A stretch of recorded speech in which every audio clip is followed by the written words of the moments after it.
नमस्कार दोस्तों, मैं शुभम शर्मा और आप लोग देख रहे हैं शुभम वॉरियर यूट्यूब चैनल। जैसा कि आप लोग जानते हैं कि मैं as a safety officer Adani renewables में काम करता हूं, जिसमें अडानी ने 323 megawatt Mundra north wind project launch किया है। मैं इसी में as a safety officer work करता हूं। तो मोस्ट ऑफ द केसेस में बहुत वर्कर्स पूछते हैं, सर सेफ्टी क्यों फॉलो करना चाहिए। तो मैं आज उसी उसी के बारे में बात करने जा रहा हूँ कि हमको वर्क प्लेस पे सेफ्टी क्यों फॉलो करना चाहिए। सेफ्टी फॉलो करने का मुख्यतः 3 रीजंस है: मोरल, लीगल और फाइनेंशियल।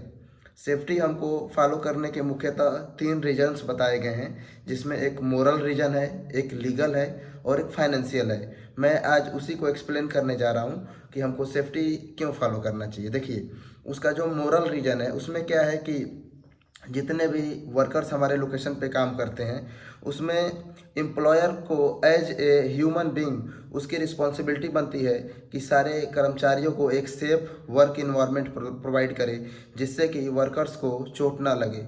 क्योंकि एज ए ह्यूमन बीइंग ये सबकी एक जिम्मेदारी होती है कि कोई भी एम्प्लॉयर अपने एम्प्लॉय को एक सेफ इन्वायरमेंट प्रोवाइड करे, जिससे कि क्योंकि अगर कोई भी दुर्घटना होती है तो उसमें कर्मचारी की ही नहीं बल्कि उसकी परिवार की भी भावनात्मक पीड़ा शामिल होती है। इसलिए ये मोरल हो गया। और दूसरा लीगल।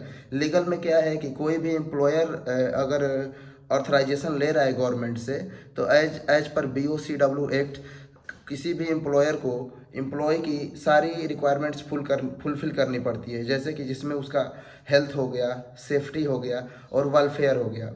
उसमें उसके हेल्थ से रिलेटेड सारे मेजर्स को फुलफिल करना पड़ता है। उसकी जो भी सेफ्टी रिक्वायरमेंट्स है, जैसे जो भी जॉब स्पेसिफिक PPEs हो गया, जैसे अगर कोई भी एम्प्लॉय हॉट वर्क कर रहा है तो उसमें हॉट वर्क से रिलेटेड जो भी PPEs हो गया, जैसे फेस शील्ड हो गया, हैंड ग्लव्स हो गया, उसके बाद जो भी उसका शूज़ हो गया, हेलमेट हो गया, जो भी फायर ब्लैंकेट हो गया, या उसके जहाँ पे हॉट वर्क हो रहा है वहाँ पे फायर एक्सटिंग्विशर का होना ज़रूरी है, फायर वाचर का होने ज़रूरी है। तो ये सारे सेफ्टी से रिलेटेड हो गए।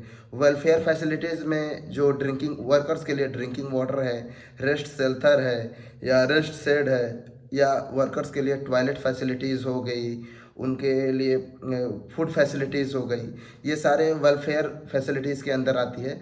तो ये वर्कर्स का है, ये लीगल हो गया। मतलब अगर कोई भी एम्प्लॉयर अगर किसी एम्प्लॉय को काम दे रहा है तो उसके सेफ्टी का सारा मेजर्स ध्यान में रखना होता है, और जो भी प्रोसेस होती है डॉक्यूमेंटेशन, उसमें उसको फुलफिल करना पड़ता है। ये हो गई हमारी लीगल रिक्वायरमेंट्स। और तीसरा जो है फाइनेंशियल।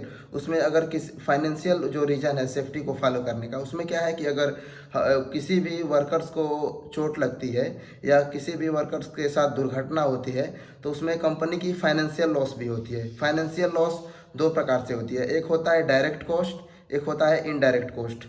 डायरेक्ट कॉस्ट में क्या होता है कि अगर मान लो किसी भी वर्कर्स के साथ दुर्घटना हो गई, तो कंपनी उसको इमिडिएटली जो भी एक्शन लेगी, जैसे उसमें जो वर्कर्स का जो भी इलाज करवाएगी, उसमें क्या होगा, कंपनी की जो लॉस हो रही है वो डायरेक्ट कॉस्ट में आती है। जो भी उसको मेडिकल फैसिलिटीज़ प्रोवाइड करता है, या जो भी दवा प्रोवाइड करता है, या मतलब जो भी खर्चे लगते हैं, वो तो डायरेक्ट कॉस्ट में हो गया। इनडायरेक्ट कॉस्ट में क्या होगा कि अगर किसी भी वर्कर्स के साथ दुर्घटना होती है तो वो ड्यूटी पे आने में असमर्थ हो जाता है, तो उससे क्या होता है, कंपनी की प्रोडक्टिविटी भी लॉस होती है। बाकी जो भी वर्कर्स उसके को वर्कर्स हैं, वो क्या है कि वो भी मेंटली उसमें इन्वॉल्व हो जाते हैं, तो वो भी अपना 100% कंपनी में दे नहीं पाते हैं, वो उस चीज़ से लेके पीड़ित रहते हैं, जिससे कंपनी का प्रोडक्टिविटी लॉस हो जाता है। उसको बोलते हैं इनडायरेक्ट कॉस्ट। तो सेफ्टी को फॉलो करने के मुख्यतः यह 3 रीजन है। इसको बोला जाता है 3 pillars of health and safety, जिसमें फर्स्ट हो गया मॉरल, सेकेंड हो गया लीगल और तीसरा हो गया फाइनेंशियल। इन तीनों चीज़ों की वजह से हमको सेफ्टी फॉलो करना चाहिए वर्क प्लेस पे, किसी भी वर्कमैन को। तो आशा करता हूँ ये जानकारी आपको अच्छी लगती।